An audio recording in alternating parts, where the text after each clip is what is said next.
महाभारत सच में थोड़ी हुई थी, वो तो एक झूठी कहानी है जो कि लोग सुनाते हैं। महाभारत के टाइम पे अच्छा, वो Kurukshetra, war of Kurukshetra, battle of Kurukshetra, battle of Panipat नहीं थी? सारी बैटल हरियाणा में ही हुई है। तेरे को ये भी नहीं पता?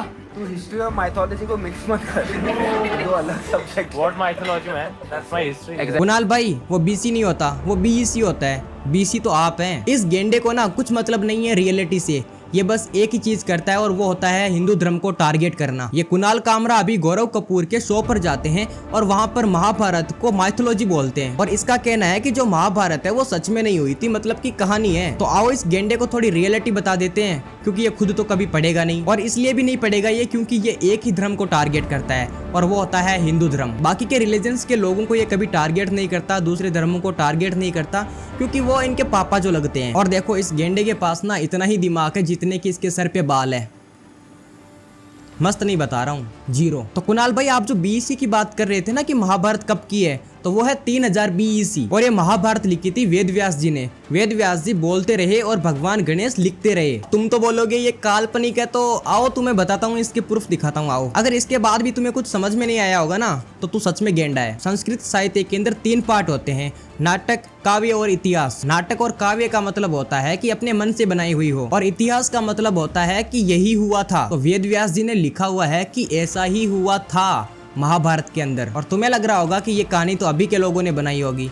अबे तो कहानी बनाई है तो कहानी अलग अलग तो होती, ये इतनी सटीक क्यों है? और ग्रंथों के अंदर चंद्रवंश के जो राजा थे, जैसे कि ययाति, शांतनु, तो उनके वंशावली के अंदर भी महाभारत का जिक्र हो रखा है। और अगर महाभारत काल्पनिक होती तो उतने पुराने राजाओं के टाइम से लेकर और अभी तक ये कहानियां बदल गई होती यार, नहीं बदली। और इतनी सटीक कहानी कैसे हो सकती है? और महाभारत के अंदर काफी सारे स्थानों के बारे में भी बात हुई है, जैसे कि हस्तिनापुर, कुरुक्षेत्र, इंद्रप्रस्थ, गांधार, अफगानिस्तान, मथुरा, द्वारका। तो इन सभी स्थानों के बारे में महाभारत में लिखा हुआ था पहले से ही उस टाइम पे, और आज भी वही शहर, वही जगह हमारे मैप के अंदर वहीं पर है। और अभी भी तुम कहोगे ना कि महाभारत काल्पनिक है, तो तुम ये सुनो। चलो, जिसने भी महाभारत लिखी है उसको क्या पता था उस टाइम पे कि प्लेनेट ऑफ पोजीशन क्या है, प्लेनेट की पोजीशन वगैरह क्या है, वो महाभारत में पहले से लिखी हुई है। और उस टाइम पे दुनिया भर में कोई भी साधन नहीं थे कि प्लेनेट की पोजीशन देखी जा सके, लेकिन फिर भी वो महाभारत के अंदर लिखी हुई थी। और फिर आज के टाइम पर वैज्ञानिकों ने प्लेनेट की पोजीशन देखी तो महाभारत वाली और आज वाली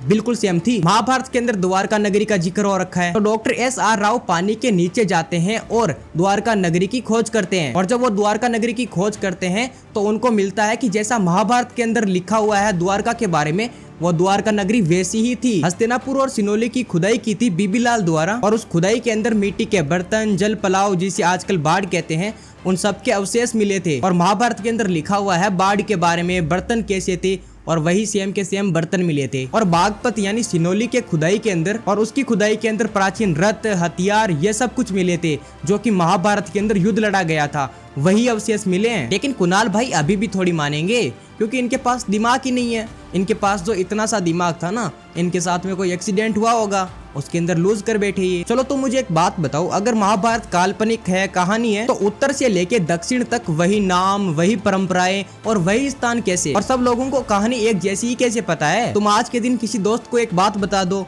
वो तीसरे बंदे तक बात पहुंचते पहुंचते चेंज हो जाएगी।